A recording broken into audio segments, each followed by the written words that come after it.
Après ces dernières semaines marquées par les classiques flandriennes, la série classique justement avait quelque peu été éclipsée. Mais aujourd'hui, il est temps de clôturer cette seconde trilogie de classiques consacrée aux coureurs français. Et qui d'autre que Thibaut Pinot pour parler du dernier monument de la saison, le Tour de Lombardie.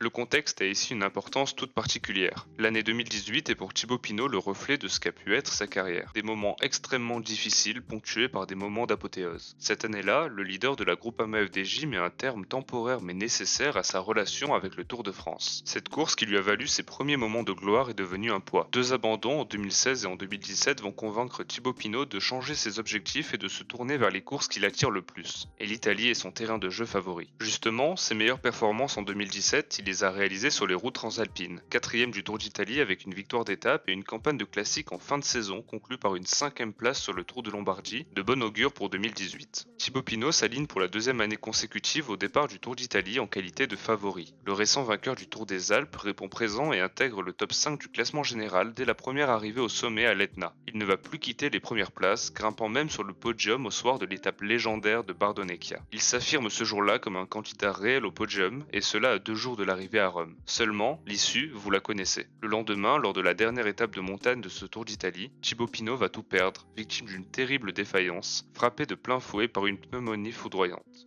Il ne pourra même pas prendre le départ le lendemain, quittant par la petite porte une course qui l'aura marqué par sa présence. Au plus bas après cette nouvelle désillusion, ses capacités de résilience vont porter leurs fruits. Au départ du Tour d'Espagne, ses yeux sont déjà tournés vers les nombreuses étapes de montagne qui jalonnent le parcours de cette Volta. Il va remporter 2 victoires de prestige lui permettant de rentrer dans le club des coureurs vainqueurs d'étapes sur les 3 grands tours. 6e au classement général final, Thibaut Pinot est de retour à son meilleur niveau et ses objectifs en cette fin de saison sont encore nombreux. Membre de l'équipe de France lors des championnats du monde de Bergen, il va jouer un rôle important dans la stratégie qui visait à propulser Julien Alaphilippe au pied de la dernière ascension. La campagne de classique italienne s'ouvre alors sous les meilleurs auspices. Ces courses, promises aux grimpeurs punchers, conviennent parfaitement aux qualités de Pinot. De plus, le leader de la Groupama FDJ connaît ses courses à merveille. Bien qu'il ne s'y soit jamais imposé, il a déjà signé des résultats probants par le passé. Son excellente forme va lui permettre d'être acteur de chacune de ses courses. Sur les rampes de Superga, il remporte son 4e succès de l'année, à 3 jours seulement de la course de ses rêves, le Tour de Lombardie. Car oui, s'il devait remporter une course, il s'agirait certainement de la classique des feuilles mortes. Depuis 2011, Pinot a raté seulement une édition du Tour de Lombardie en 2016 après avoir mis un terme à sa saison à la suite de son abandon sur le Tour de France. Alors en 2018, les planètes semblent être enfin alignées pour lever les bras à Comme, le long des rives du lac éponyme. Seulement, il ne va pas pouvoir profiter d'une arrivée au sommet pour se défaire de ses adversaires. Le parcours, bien qu'exigeant, couronne les techniciens capables de mettre à profit leur talent de descendeur. Thibaut Pinot n'est pas le meilleur dans ce domaine, mais surtout son principal adversaire, Vincenzo Nibali, excelle dans cette spécialité. La meilleure manière de s'imposer est encore de couper la ligne d'arrivée en solitaire. Les difficultés du Tour de Lombardie sont toutes plus mythiques les unes que les autres. Après avoir franchi la Madonna di Ghisallo, le peloton se dirige vers le terrible mur de Sormano, premier moment décisif du final. C'est l'ascension choisie par le coureur franc-comtois pour tester une première fois ses adversaires. Son rythme est si élevé que le peloton explose. Au sommet, seulement 3 coureurs sont capables de suivre la roue de Pinot, Vincenzo Nibali, Primoz Roglic et Egan Bernal. Après une période de transition au pied du Civiglio, avant-dernière difficulté du jour, le leader de la FDJ ne tarde pas à accélérer. Le tempo est étouffant. Roglic et Bernal sont contraints de lâcher inexorablement le groupe.